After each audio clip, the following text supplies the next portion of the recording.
پیارے دوستوں، رسول اللہ صلی اللہ علیہ وآلہ وسلم کو اللہ تعالیٰ نے عظیم اختیارات عطا فرمائے ہیں، جن کا اظہار حضور صلی اللہ علیہ وآلہ وسلم نے وقتاً فوقتاً فرمایا۔ احادیث کریم میں ان کا تذکرہ کثرت سے موجود ہے۔ علماء اسلام نے اس موضوع پر متعدد رسالے تحریر فرمائے۔ یہاں ہم موضوع کی مناسبت سے حضور صلی اللہ علیہ وآلہ وسلم کے ان عظیم معجزات کو بیان کرتے ہیں، جن میں سردی کو دور کر دینے کا ذکر ہے۔ وباللہ التفقید نمازوں سے سردی دور ہوگی۔ حضرت سیدنا جابر رضی اللہ عنہ فرماتے ہیں کہ مجھے حضرت بلال رضی اللہ تعالیٰ عنہ نے بتایا کہ میں نے ایک سخت سرد رات میں فجر کی اذان کہی، لیکن مسجد میں کوئی نہ آیا۔ کچھ دیر بعد میں نے پھر اذان دی، مگر اب کی بار بھی کوئی نہ آیا۔ جب رسول صلی اللہ علیہ وآلہ وسلم نے یہ ملاحظہ فرمایا تو پوچھا، لوگوں کو کیا ہو گیا ہے؟ میں نے عرض کیا، سردی نے لوگوں کو مسجد میں آنے سے روک رکھا ہے۔ یہ سن کر آپ صلی اللہ علیہ وآلہ وسلم نے دعا فرمائی، اللہم اکثر عنہم البر، یعنی اے اللہ لوگوں سے سردی کو دور فرما۔ حضرت بلال رضی اللہ عنہ کہتے ہیں، میں گواہی دیتا ہوں کہ سردی ایسے دور ہوئی کہ میں نے دیکھا کہ لوگ صبح وقت گرمی کی وجہ سے پہلے پنکھا چلا رہے تھے۔ حضور صلی اللہ علیہ وآلہ وسلم کی اطاعت میں سردی دور ہو گئی۔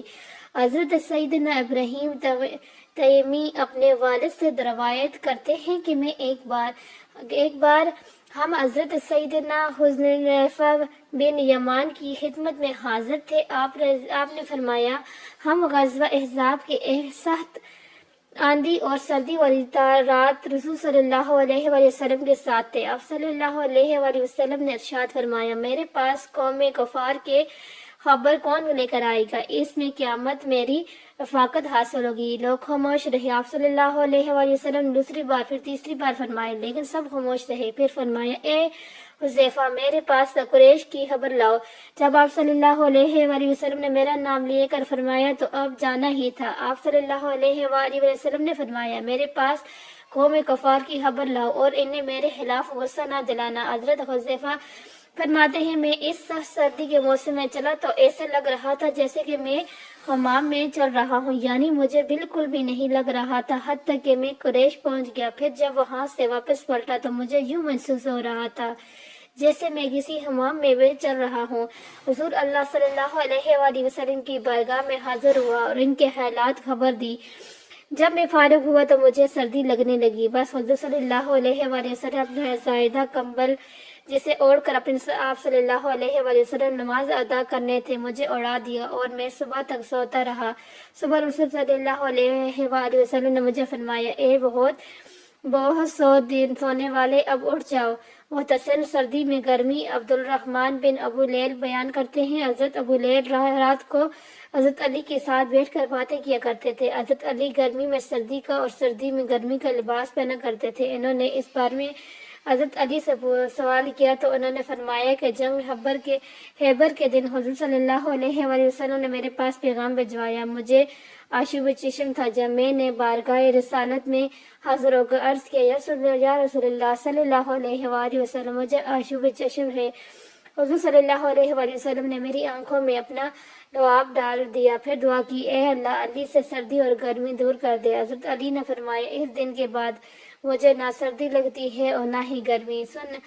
سن اب ماجبہ اللہ پاک ہمیں اپنے پیارے رسول صلی اللہ علیہ وآلہ وسلم کی سچی محبت نصیب فرمائے۔ یقین مانے رسول اللہ صلی اللہ علیہ وآلہ وسلم نے اللہ پاک کی عطا سے جس طرح بطور معجزات لوگوں سے سردی کی شدت کو دور کر دیا، اگر ہم رسول صلی اللہ علیہ وآلہ وسلم سے اطاعت و فرمانبرداری کا تعلق مضبوط کر لیں گے تو اللہ پاک کی رحمت سے حضور صلی اللہ علیہ وآلہ وسلم کی ایسی نظر کرم ہوگی کہ ہم سے ہمارے گناہوں کی عادت کو بھی دور ہو جائیں گی، جیسا کہ مستند امام احمد کی اس روایت میں ہے، حضرت ابو امام رضی اللہ تعالی عنہ سے مروی ہے کہ ایک نوجوان نبی کریم صلی اللہ علیہ وآلہ وسلم کی خدمت میں حاضر ہوا اور عرض کیا، یا رسول اللہ صلی اللہ علیہ وآلہ وسلم، مجھے زنا کرنے کی اجازت دے دیجیے۔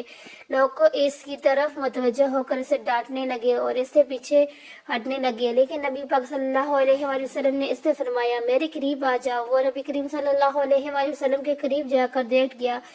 نبی پاک صلی اللہ علیہ وآلہ وسلم نے اس سے پوچھا، کیا تم اپنی والدہ کے حق میں بدکاری کو پسند کرو گے؟ اس نے کہا، اللہ کی قسم کبھی نہیں، میں آپ پر قربان جو نبی اکرم صلی اللہ علیہ وآلہ وسلم نے فرمایا، لوگ بھی اسے اپنی ماں کے لیے پسند نہیں کرتے۔ پھر آپ نے اس سے اس کی بیٹی، بہن، پھوپھی، خالہ کے بارے میں پوچھا۔ اس نے ہر بار یہی کہا، اللہ کی قسم کبھی نہیں، میں آپ صلی اللہ علیہ وآلہ وسلم پر قربان جاؤں۔